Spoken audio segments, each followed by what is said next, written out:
আমি যখন এই জুলাইয়ের পরে আমি যখন এই পটুয়াখালীতে আসি প্রথম, সেই সময় এই গলাচিপার আমখোলা থেকে আমাদের লোকেরা যাওয়ার পথে গাড়িতে হামলা করেছিল। বিএনপির সাথে ফ্যাসিবাদ বিরোধী আন্দোলন করেছি। দশমিনা থেকে বিএনপির মনোনয়ন প্রত্যাশী নেতা জনাব হাসান মামুনের অনুসারীরা রাস্তায় গাছ ফেলে, রামদা হাতে, হকিস্টিক হাতে, ইট, আপনার গুলতি, এগুলো নিয়ে তারা আপনার রাস্তায় অবস্থান নিয়েছে যে আমাদের নেতাকর্মীদের উপরে হামলা করবে।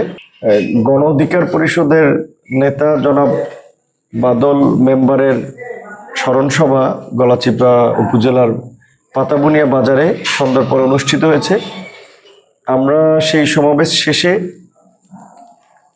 10:30টার দিকে আমরা আমাদের গলাচিপা শহরে আমরা ফিরব।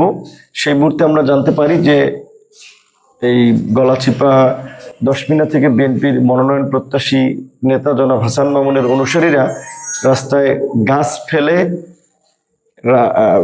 রামদা হাতে, হকিস্টিক হাতে, ইট, আপনার গুলতি, এগুলো নিয়ে তারা আপনার রাস্তায় অবস্থান নিয়েছে যে আমাদের নেতাকর্মীদের উপরে হামলা করবে। আমাদের কিছু সাধারণ কর্মীরা পরিস্থিতি দেখার জন্য যাচ্ছিলেন। সেই সময় 2টি মোটরসাইকেল তারা আগুন দিয়ে পুড়িয়ে দেয়, আরও 5-7টি মোটরসাইকেল ভাঙচুর করে, বেশ কয়েকজন নেতাকর্মীকে আহত করে। এবং ইতিমধ্যেই আমরা খবর পাই যে আমাদের এই গলাচিপা দশমিনায় প্রায় 8 থেকে 10টা অফিস তারা ভাঙচুর করে, বিভিন্ন জায়গায় আমাদের ব্যানার, ফেস্টুন, সেগুলো ভাঙচুর করে। এখানে জনাব হাসান মামুনের সাথে আমার কোনো রাজনৈতিক বা আদর্শিক মিলও নাই, দ্বন্দ্বও নাই, কারণ তিনি বিএনপির। এই ঈদে জামা জুতো অ্যাক্সেসরিজের ডিসকাউন্ট।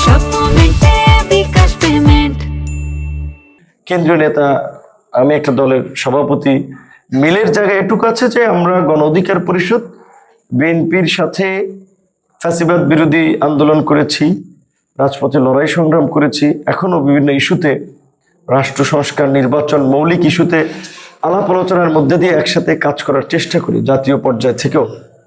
সেখানে আঞ্চলিক পর্যায়ে জনাব হাসান মামুনের সাথে আমার ওই ধরনের কোনো রাজনৈতিক সম্পর্ক নাই। বিএনপির একটা বড় রাজনৈতিক দল, হাসান মামুন রাজনীতি করতে চাইলে, প্রোগ্রাম করতে চাইলে তার নেতাকর্মীদের নিয়ে করবেন।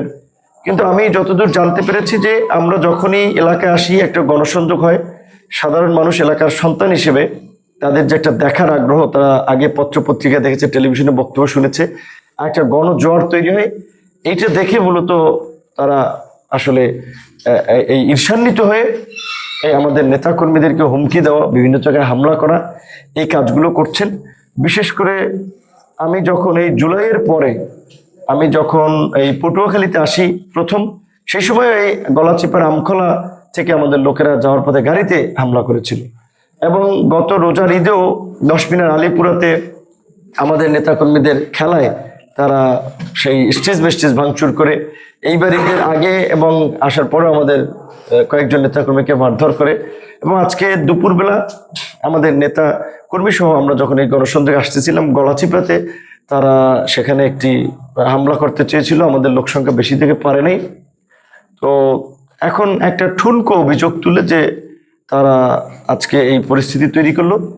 এটা অত্যন্ত নিন্দনীয় ঘটনা, একটি অনাকাঙ্ক্ষিত ঘটনা। বিএনপির শীর্ষ নেতৃবৃন্দকে জানিয়েছি, দেখি তারা কি ব্যবস্থা নেয়। আর এখন তো রাত্র 12টা 52 বাজে, আমরা 10:45 থেকেই এখানে অবরুদ্ধ আছি। আমাদের এখানেও আমাদের 500-700 নেতাকর্মী সহ এলাকাবাসী 1-1,500 লোক জড়ো হয়ে গেছে। আমরা চাইলে তাদেরকে প্রতিহত করে মোকাবেলা করে সামনে এগিয়ে যেতে পারি, কিন্তু এলাকায় একটা অনাকাঙ্ক্ষিত পরিস্থিতি, উত্তপ্ত পরিস্থিতি তৈরি হোক, সেটা আমরা চাইনি। যেই কারণে আমরা প্রশাসনকে সহযোগিতা করার জন্য আহ্বান জানিয়েছি। ইতিমধ্যেই পুলিশ এসেছে, সেনাবাহিনী এসেছে, তারা দেখছে পরিস্থিতি কিভাবে কি করা যায়, এবং বিএনপির নেতারাও খোঁজখবর রাখছেন। বাকিটা দেখা যাক কি হয়।